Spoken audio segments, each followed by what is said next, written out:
Show me wax on, wax off. Yes! Yes! Yes! Yes! Time to light it up.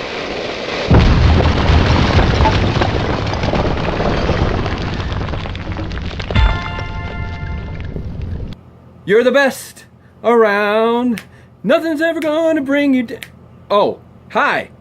We're doing a new franchise, and if you haven't guessed from that song, this is one of my all-time favorite franchises, actually. I really like this franchise, and that is... No Mercy. Columbia Pictures presents The Karate Kid. Hey, what kind of belt do you have? JC Penney, 398. Yep, and I have the 2-pack here, and it's actually really nicely packaged. It only comes with the 2 movies, which I think is kind of dumb, but it's a collector's edition Blu-ray.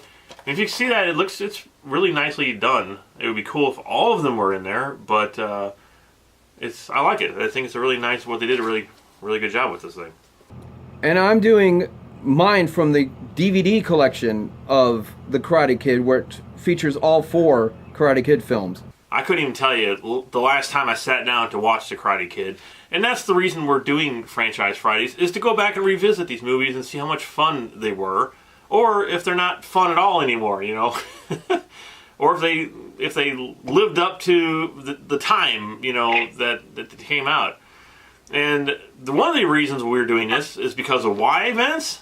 Because just recently they finally released on YouTube Red the series of Cobra Kai. Well, I wanted to go back and rewatch all the Karate Kids, so it would make a good franchise. Let's go back and revisit what made this new YouTube show possible. So we're going to start with the first one. I mean, when you think of the 80s, this film always comes up. When anybody thinks of the 80s, they think of The Karate Kid. It was, like I said, the quintessential 80s film. And once this movie came out, there was scores of other films that would come out after it that were all talked about sort of the same things and almost the same storylines.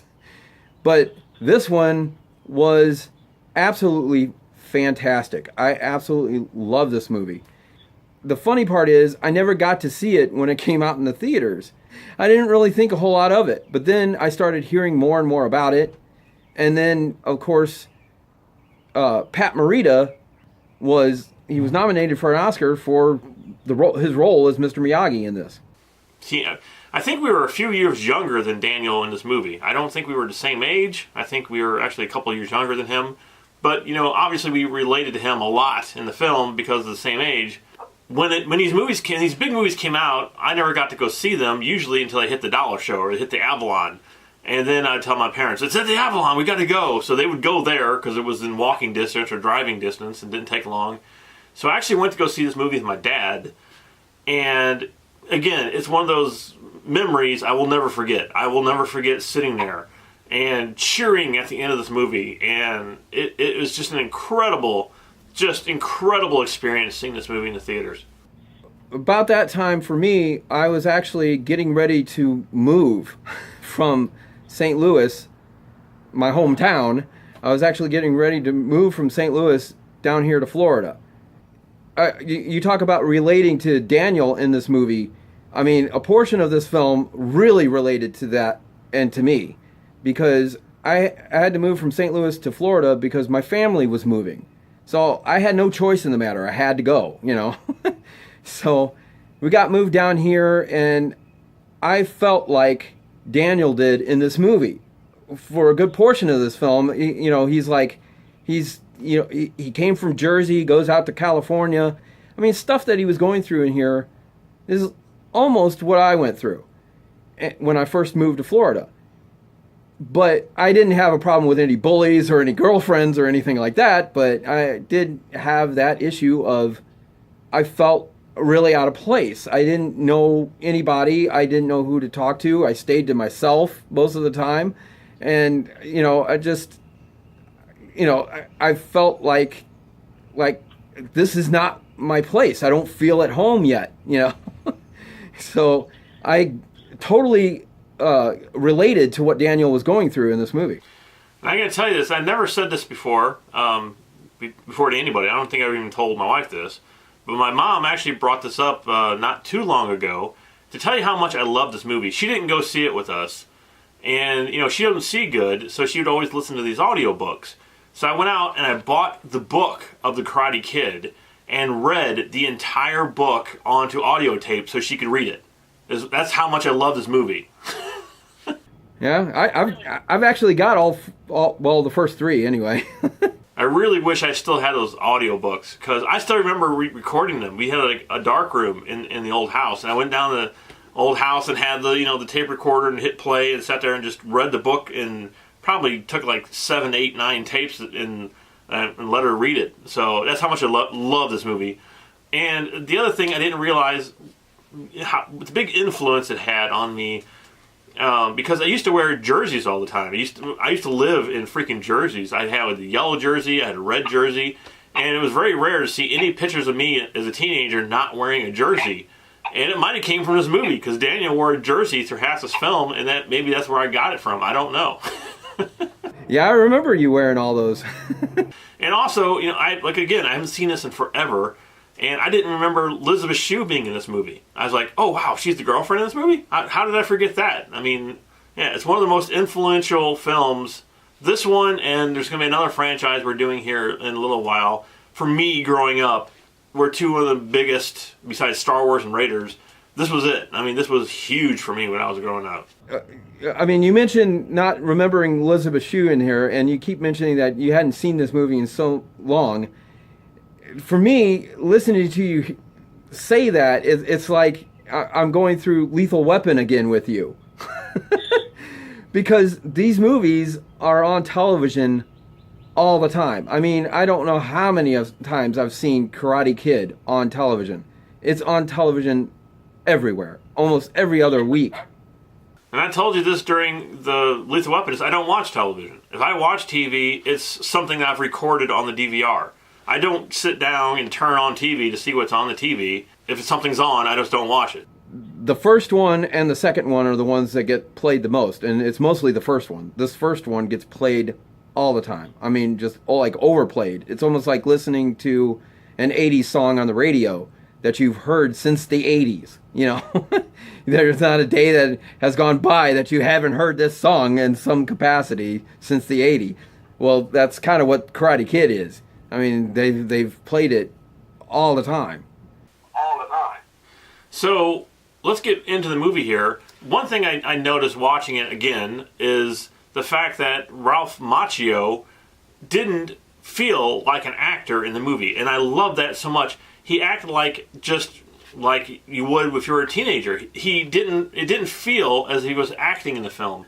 He was so good in the role that he was just like talking like a normal person. He was doing things like a normal person would do. And it never felt to me that he was acting. He just seemed like a regular teenager. And the performance he gave in this movie was incredible. Absolutely incredible. I would say that about the entire cast, actually. Especially Ralph Macchio and Pat Morita. I mean, those two were just phenomenal together. And that's probably why they were together for the first 3 films. And they worked so well. And even if the movie wasn't as great as the first film, you had fun with it because of these two characters and that these two actors. Hold on, I got a plane going overhead.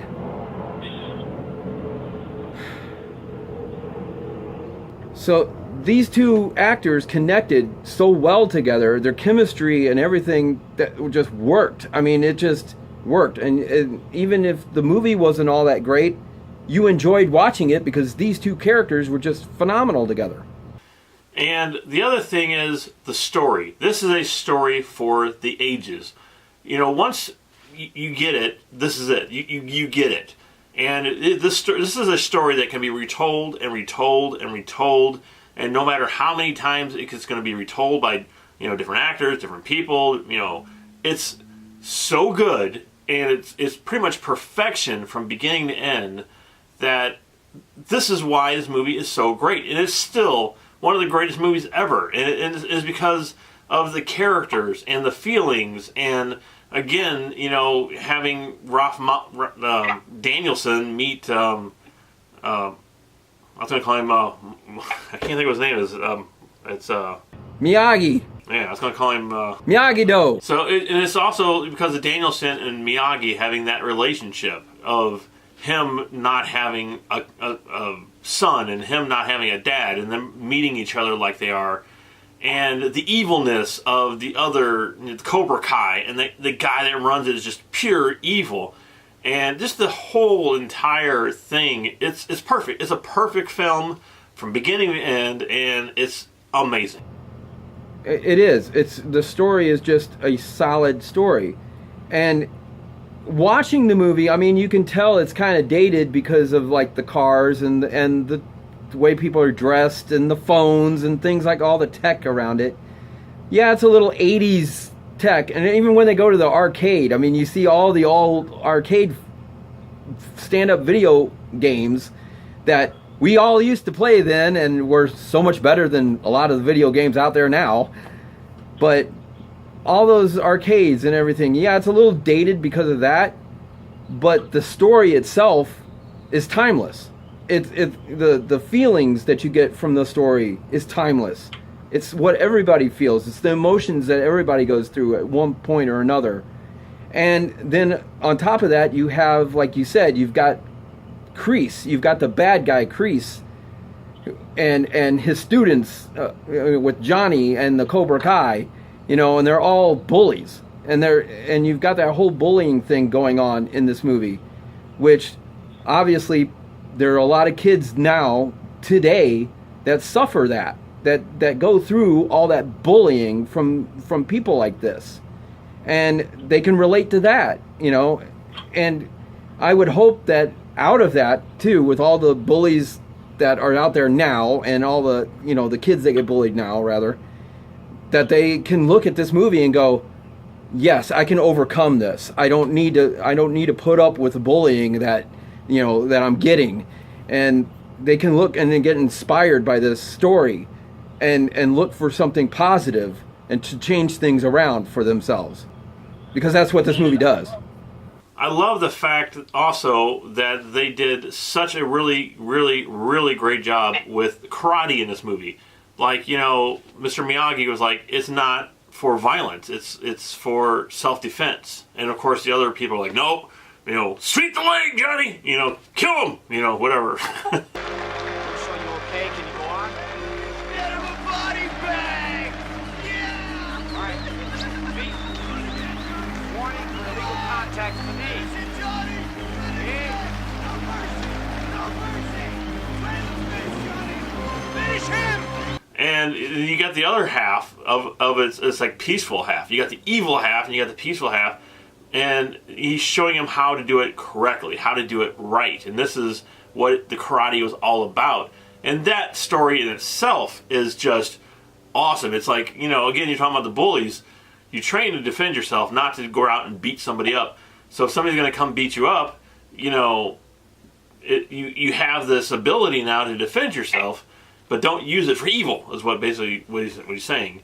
So yeah, again, it's just a timeless story. A timeless story. It's as good as it was today as it was when it came out, when it was released, and it'll be the same 30, 40 years from now. And not remembering something, Vince, I didn't remember the song in there you were singing in the beginning of this either. I was like, oh, that came from this movie? I had no idea. I've got the soundtrack to this, actually. The soundtrack's fantastic. I like the soundtrack. I like the music in this movie, too. Not just the songs, but I like the actual music too, and I have both of those. I have the score as well as the soundtrack with all the songs. Now the weird thing about this movie is, I'm sure when it came out, all the karate studios probably went whoop, all their income probably went through the roof because everybody wanted to learn karate. But the strange thing is, even though I love the movie, I never really had the interest in learning karate.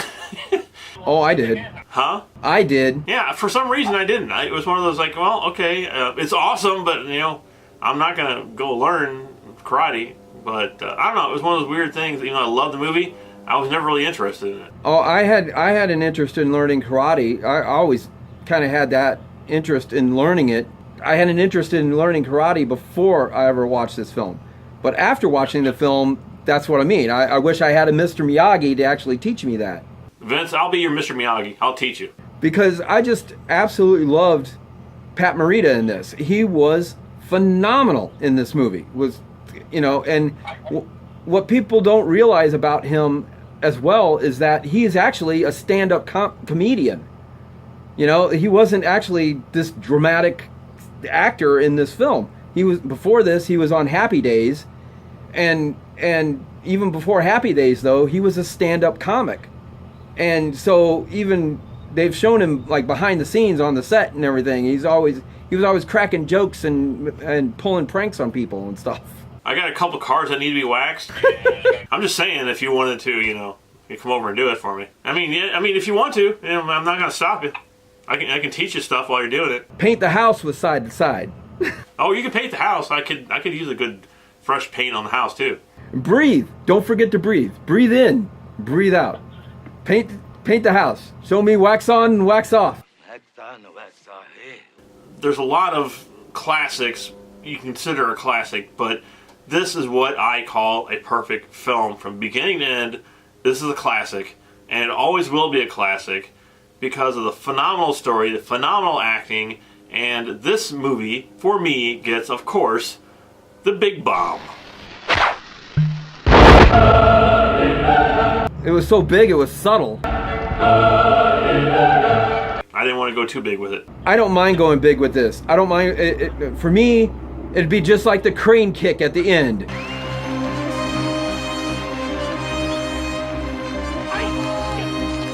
The bomb!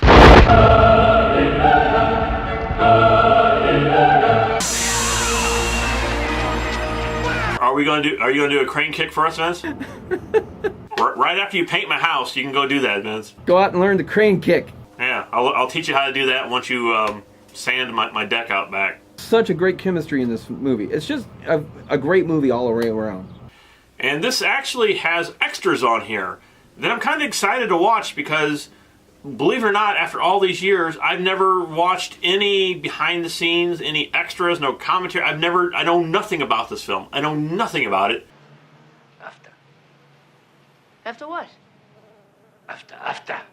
Okay, there are some extras for the Blu-ray and the DVD of The Karate Kid. I believe they are the same on the Blu-ray as they are on the DVD. I think they're the same exact extras, if I'm not mistaken. The extras are really good. I would suggest that you all go and watch them. They're very interesting and entertaining, both. There's a behind-the-scenes featurette of the entire movie, which also features Ralph Macchio and William Zabka, and I believe Martin Kove's in there, and Pat Morita before he passed in 2005. So really good extras.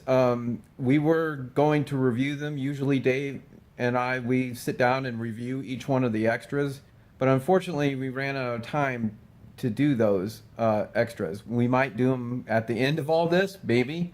I don't know. But usually we go through each one, and this time we weren't able to do that.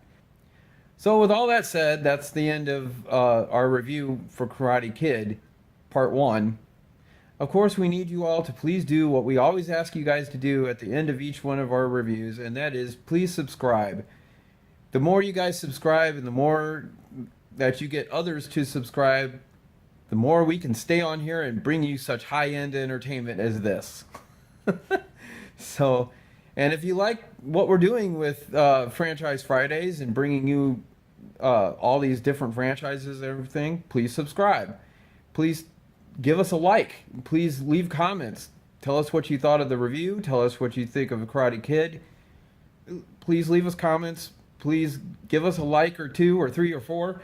And, keep joining us for each and one of our reviews. We've got more Karate Kid coming on the way. Next up, of course, is Karate Kid Part 2. So there's more to come. Just stay tuned. And please subscribe. We'll see you all later. Thanks. Yeah!